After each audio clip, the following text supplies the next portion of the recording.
আসসালামু আলাইকুম সবাইকে শুভেচ্ছা জানাচ্ছি। মাসুম মাহবুব দেখছেন ওপেন দ্য ইউটিউব চ্যানেল এবং মাসুম মাহবুব ফেসবুক পেজ। বেশ কিছু গুরুত্বপূর্ণ খবর আছে। একদিকে ইরান যুদ্ধের জন্য মরিয়া, অন্যদিকে পালাচ্ছে আমাদের টেম্পু কাকা। হুম, টেম্পু কাকাকে বুঝতে পারছেন তো? দর্শক, আজকে আমি অনেকগুলো আপডেট খবর দিতে চাই। মোটামুটি ব্রেকিং খবর বলা যায় এবং যুদ্ধের পুরো সিনারিটা আপনারা আজকের লাইভে বুঝতে পারবেন এবং এই যুদ্ধে ইতিমধ্যে কারা পরাজিত, কারা বিজেতা, সেই বিষয়টি আপনারা বুঝতে পারবেন আজকের আলোচনা থেকে। হঠাৎ করে ইরানের বডি ল্যাঙ্গুয়েজ কিংবা ভাষা পরিবর্তন হয়ে গেছে। আজকে ইউরোপের এক শক্তিশালী দেশকে ইরান কি বলছে জানেন? যারা কদিন আগেও আমাদের অপমান অপদস্থ করত, আমাদেরকে পাত্তাই দিত না, তারা আমাদের পায়ের কাছে লুটিয়ে পড়ছে। বুঝছেন কি বলছে ইরান? পাশাপাশি ইরানের যে প্রস্তাবনাগুলো পাঠানো হয়েছিল আমেরিকাতে, এগুলো আমেরিকার পক্ষ থেকে রিজেক্ট করে দেয়া হয়েছে। ৩ নম্বর গুরুত্বপূর্ণ খবর হলো ইরানের ভেতরে আবারও রেজিম চেঞ্জ, সরকার পরিবর্তনের নীল নকশা আঁকছে আমেরিকা, ইসরায়েল।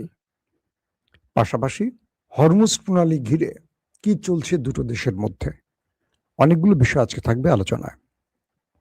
প্রথম যে আলোচনাটা দিয়ে শুরু করতে চাই, আমেরিকা এমন একটা চাপের মধ্যে আছে যে চাপটা আমেরিকা বিশ্বের কাছে প্রকাশ করতে পারছে না, কিন্তু বিশ্ব বুঝতে পারছে। মার্কিন যুক্তরাষ্ট্রের ইতিহাসে যখন তারা পরাশক্তি হয়ে দাঁড়িয়েছে, তারপর থেকে এত কঠিন শক্ত চাপে তারা পড়েনি। বজ্র আটনি ফসকা গিরো, একটা কথা আছে না, প্রবাদ, অনেকটা এরকম। সোভিয়েত ইউনিয়ন, পুরো পৃথিবী তাদের হাতের মুঠোয় ছিল, কন্ট্রোলে ছিল। পৃথিবীর সবচেয়ে বড় পরাশক্তি ছিল সোভিয়েত ইউনিয়ন।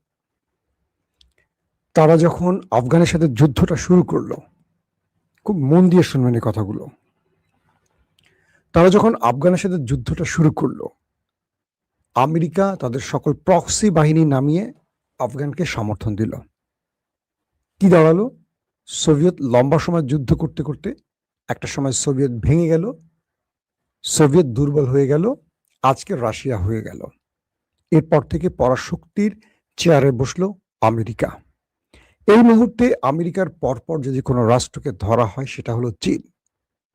তৃতীয় সারিতে গিয়ে রাশিয়া পড়ে, অথচ একটা সময় পুরো পৃথিবীর কন্ট্রোল ছিল রাশিয়ার হাতে। ঠিক রাশিয়ার ভাগ্য বরণ করতে যাচ্ছে কি আমেরিকা? এই প্রশ্নটি এখন সবচেয়ে জোরে সরে আসছে, কারণ আমেরিকা ইরানের সাথে লড়াই করে পুরো পৃথিবীর কাছে যে নাকানি চুবানি খেয়েছে, এটা নতুন করে আর বলার কিছু নেই। ন্যাটোর মতো দেশ আজকে কি করেছে জানেন? ন্যাটোর নতুন একটি বৈঠক হওয়ার কথা ছিল, ন্যাটো সামিট বা ন্যাটোর একটা বড় গুরুত্বপূর্ণ ইভেন্ট হওয়ার কথা। ন্যাটো ডোনাল্ড ট্রাম্পের ভয়ে সেই সামিট বাতিল করে দিচ্ছে। বলা হচ্ছে, যদিও তারা বলেনি ডোনাল্ড ট্রাম্পের জন্য বাতিল করছে, তারা বলছে বর্তমান প্রেক্ষাপটে এই মুহূর্তে ন্যাটোর বৈঠকটি খুব বেশি গুরুত্বপূর্ণ নয়। ন্যাটো আসলে ভয় পাচ্ছে কি জানেন? যে ন্যাটোর সামিট হলে ট্রাম্প সেখানে আসবে এবং উল্টাপাল্টা এমন কিছু করবে বা বলবে যাতে ন্যাটো আরো দুর্বল হয়ে পড়বে। তাই ন্যাটো চাইছে না কোনোভাবেই ট্রাম্প এসে এখানে কোনো লেজে গোবরের অবস্থা তৈরি করে। তো ন্যাটোর মতো একটি সংস্থা ট্রাম্পের কারণে তাদের সামিট যদি বাতিল করে, তাহলে বাকিটার কি বলার থাকে? যে ন্যাটোর মূল শক্তি হলো আমেরিকা।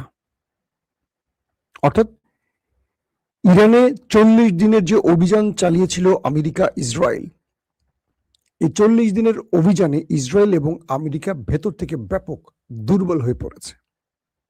বলা হচ্ছে আমেরিকার মতো পরাশক্তি তাদের বিশাল মিসাইল ভান্ডার শেষ করে ফেলেছে, তাদের অস্ত্র ভান্ডার অনেকটা খালি করে ফেলেছে এক ইরানের বিরুদ্ধে লড়াই করতে গিয়ে। আসো, কিছু বলবা? ওকে। তো এই ক্ষেত্রে ইরানের ব্যাপারে ডোনাল্ড ট্রাম্প যে তথ্যগুলো দিতেন, তিনি বলতেন যে ইরানের সকল অস্ত্র শেষ হয়ে গেছে, মিসাইল শেষ হয়ে গেছে, তাদের নেভি শেষ করে ফেলেছি, তাদের আইআরজিসি শেষ করে ফেলেছি, তাদের এয়ারফোর্স শেষ করে ফেলেছি। আজকে নতুন করে মার্ক রুবিও কি বলেছে তাদের পররাষ্ট্রমন্ত্রী জানেন? যে ইরানের অর্ধেক মিসাইল ড্রোন এখনো অক্ষুণ্ণ আছে, এখনো ঠিক আছে, তাদের ভান্ডারে এখনো প্রায় অর্ধেক মিসাইল ড্রোন আছে। এই অর্ধেকের সংখ্যাটা তিনি বলেননি। ইরান বলছে তাদের মিসাইলই আছে প্রায় ৮০,০০০-এর উপর এখনো। ৮০,০০০ মিসাইল ইরানকে মারতে কতদিন সময় লাগতে পারে? আর এই ৮০,০০০ মিসাইল মারতে কতদিনে হিসেব না করে শুধু এটুকু ভাবেন, গালফ আর ইসরায়েলে যদি মারে আর কিছু থাকবে? ৮০,০০০ মিসাইল মারলে আর কিচ্ছু থাকবে? অর্থাৎ মার্ক রুবিও যখন এই কথা বলেন তখন মনে হয় যে ডোনাল্ড ট্রাম্প আগে যেটি বলেছেন মিথ্যা বলেছেন। তো এই পরিস্থিতিতে হরমুজ প্রণালী ইস্যুতে ইরানের পররাষ্ট্রমন্ত্রী আব্বাস আরাকচি ৩টি দেশ সফর করেছেন। প্রথম পাকিস্তান, তারপর ওমান, তারপর ওমান থেকে আবার পাকিস্তান, পাকিস্তান থেকে আবার রাশিয়া। রাশিয়া এসে তিনি বসছেন রাশিয়ার প্রেসিডেন্ট ভ্লাদিমির পুতিনের সাথে। এরপর থেকে ইরানের বডি ল্যাঙ্গুয়েজ চেঞ্জ হয়ে গেছে, তাদের ভাষা পরিবর্তন হয়ে গেছে। রাশিয়া ইরানকে এমন কি দিল বা এমন কি আশ্বাস দিল যে ইরানের বক্তব্যের ধরনই পাল্টে গেল? ইরান বলছে যে যেসব ইউরোপীয় দেশরা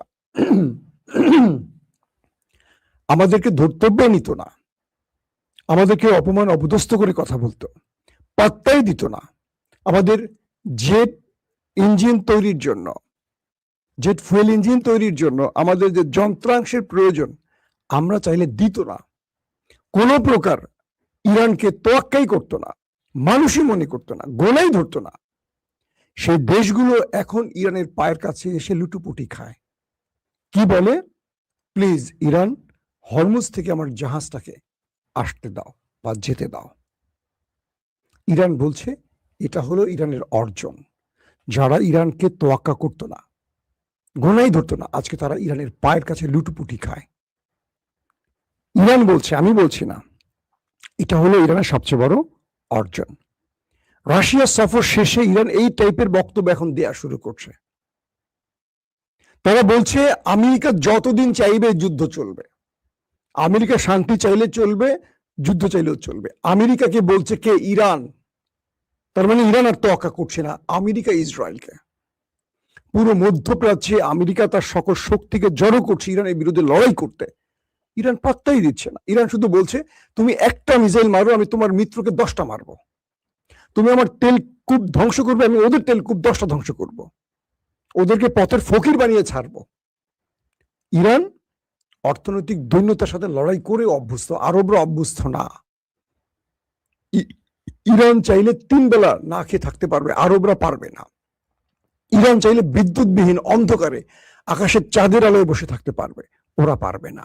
কারণ ওদের দেশে যে প্রচন্ড তাপ, গরম, ওরা সিদ্ধ হয়ে মরে যাবে। এসি ছাড়া ওরা 1 সেকেন্ড চলতে পারে না।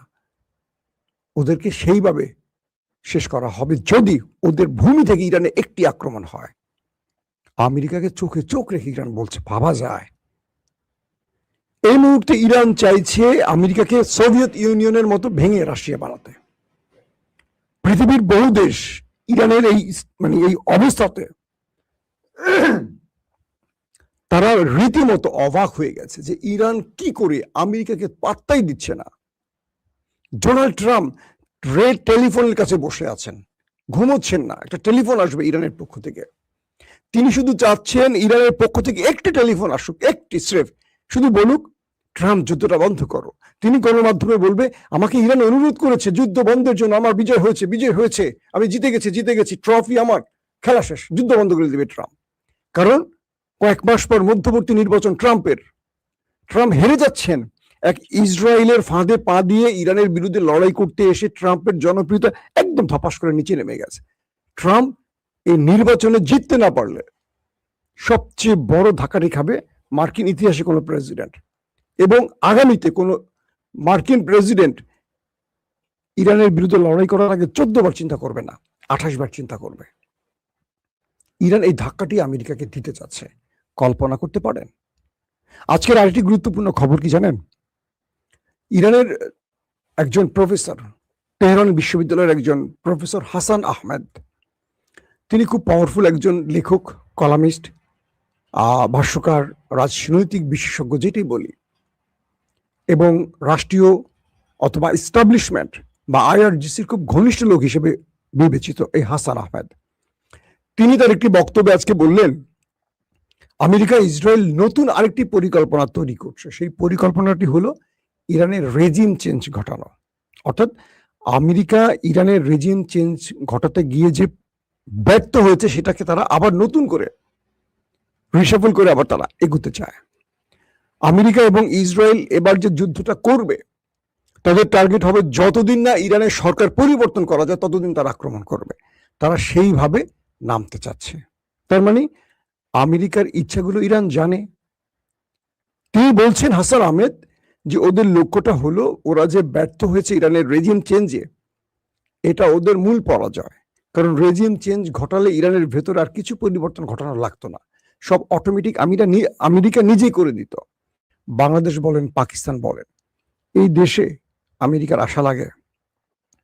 একজন আন্ডার সেক্রেটারি যদি ফোন দিয়ে তারেক রহমানকে বলে যে আপনি কালকে পূর্ব দিকে ফিরে বসে থাকবেন, তারেক রহমানের সাহস আছে পশ্চিম দিকে ফেরার? মনে হয় এক ভারত কি তো ভয় পায়, যে কারণে জুলাই সনদ থেমে গেছে, যে কারণে সংবিধান পরিবর্তন থেমে গেছে, যে কারণে গণপরিষদ থেমে গেছে, যে কারণে আমাদের দীর্ঘদিনের যেই আলোচনা জুলাই সনদ নিয়ে বা আমাদের বিভিন্ন সংস্কার নিয়ে সব থেমে গেছে। যে বিএনপি সবচেয়ে বেশি এই ক্ষেত্রে সোচ্চার ছিল সেই বিএনপি থেমে গেছে, কারণ ওপার থেকে চাপ দেওয়া হয়েছে এগুলো করা যাবে না, তাহলে তোমাকে ক্ষমতা থেকে সরিয়ে দেব। এটা বিএনপিও বোঝে, আমিও বুঝি, আপনিও বোঝেন, কে বোঝে না? তারেক রহমান অবশ্যই পরিবর্তন চান, কিন্তু ক্ষমতা হারাতে ভয় পান। তার ক্ষমতাটা দরকার হয়তো এখন। একজন ভারতের একটা মামুলি ভারতের ভয় যে যাদের কাঁপা কাঁপে, তো আমেরিকা থেকে তাদের যদি একটা টেলিফোন আসে তাদের অবস্থা কি হবে? তো সেই আমেরিকার প্রেসিডেন্ট কোনো আন্ডার সেক্রেটারি না, তাকে তিনি আজকে বক্তব্য দিলে কালকে ইরান বক্তব্য দিচ্ছে, উল্টা আরো অ্যাকশন ধর্মী বক্তব্য, কাঁপায় ফেলতেছে আমেরিকাকে। ডোনাল্ড ট্রাম্প এখন শুধু একটা এক্সিট রোড চাচ্ছেন, যে একটা টেলিফোন আসুক আমার কাছে। তিনি বলছেন যে আমি ইরানের একটা টেলিফোনের অপেক্ষায় আছি। আহা, বেচারার জন্য মায়া লাগছে না বলেন? একদিকে তাকে টার্গেট করতেছে তার দেশের জনগণ, আরেকদিকে তিনি ইরানের কাছে নাকানি চুবানি খাইয়ে এখন একটা ফেস সেভিং চাচ্ছেন, একটা টেলিফোন চান। তো ইরান যে প্রস্তাবনাগুলো পাকিস্তান এবং রাশিয়ার মাধ্যমে আমেরিকার কাছে দিয়েছে সেখানে বলেছে আমেরিকা হরমুজ প্রণালীর প্রান্ত থেকে, অর্থাৎ নৌ অবরোধ ভেঙে চলে যাবে। তারপর ইরান বাকি আলোচনাগুলো চালাবে। আগে ইরান আমেরিকাকে এখান থেকে যেতে হবে। আর নিউক্লিয়ার ইস্যুতে আমেরিকা যে প্রস্তাবনাগুলো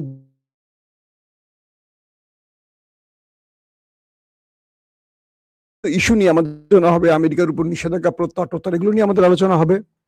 কি ইরানের উপর নিষেধাজ্ঞা প্রত্যাহার, ইরানের অর্থ ফেরত আনা, মানে যতগুলো 10টা শর্তের 9টা শর্ত নিয়ে আমরা আলোচনা করব বা 10টা নিয়েই করব। তারপরে যদি সময় সুযোগ হয় আমরা নিউক্লিয়ার নিয়ে আলোচনা করতে পারি। মানে ইরানের টাইপটা বুঝতে পারছেন? মার্ক রুবিও বলছে যে না, তোমাদের এই প্রস্তাবনা রিজেক্ট, মার্কিন পররাষ্ট্রমন্ত্রী।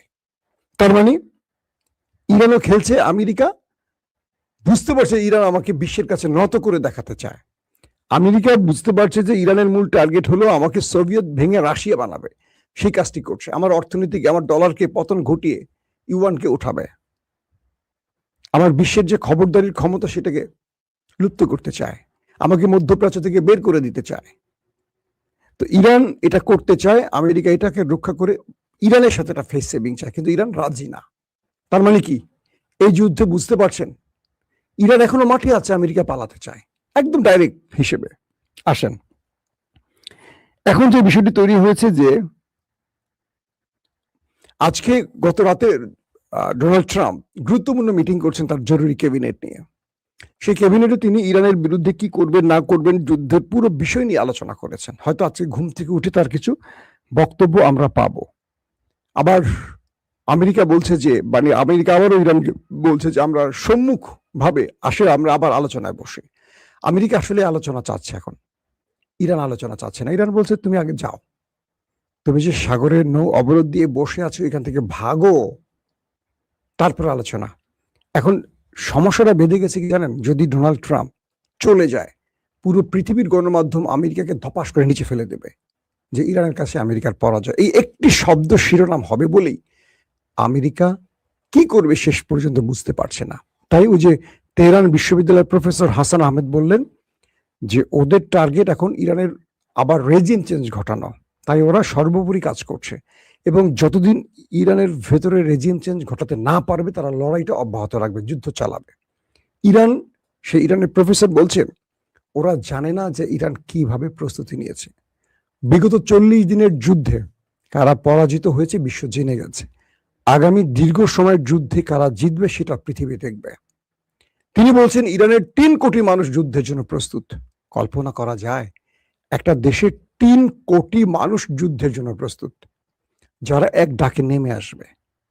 তিনি বলছেন ইরানে আর রেজিম চেঞ্জ ঘটানো সম্ভব নয়। পুরো ইরান ধ্বংস হলেও সরকার বা সিস্টেম পরিবর্তন হবে না, এটা ইরানের জনগণ স্পষ্ট আমেরিকাকে সেই বার্তাটি দিয়ে দিয়েছে। কারণ আমেরিকা বারবারই ইরানে আক্রমণ করে, ইসরায়েল আমেরিকা এসে বারবারই বলছিল যে তোমরা নেমে আসো রাস্তায়, আমরা আমাদের কাজ করে দিয়েছি, খামেনিকে মেরে দিয়েছি, আমরা তার পুরো টিমকে ভেঙে দিয়েছি, তোমরা আসো। একটা ইরান জনগণ নামে নাই, কারণ ইরানের জনগণ বুঝে গেছে ওরা আসলে বর্গী, ওরা আসছে ওদের দখল নিতে, ওদের তেল সম্পদ জ্বালানি কেড়ে নিতে।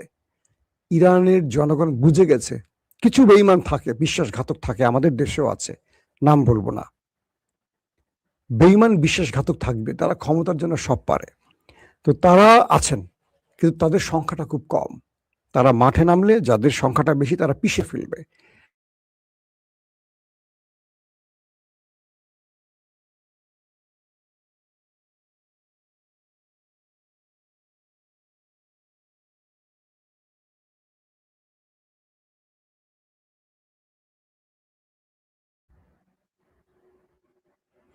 তো এই মুহূর্তে মূল জায়গাটা থেমে গেছে, ইরান পুরোপুরি ক্রিজে আছে ব্যাট হাতে, কিন্তু ট্রাম্প বল করতে চাচ্ছে না। বল করলে ছক্কা অথবা 4 মারবে, মাঠের বাইরে চলে যাবে।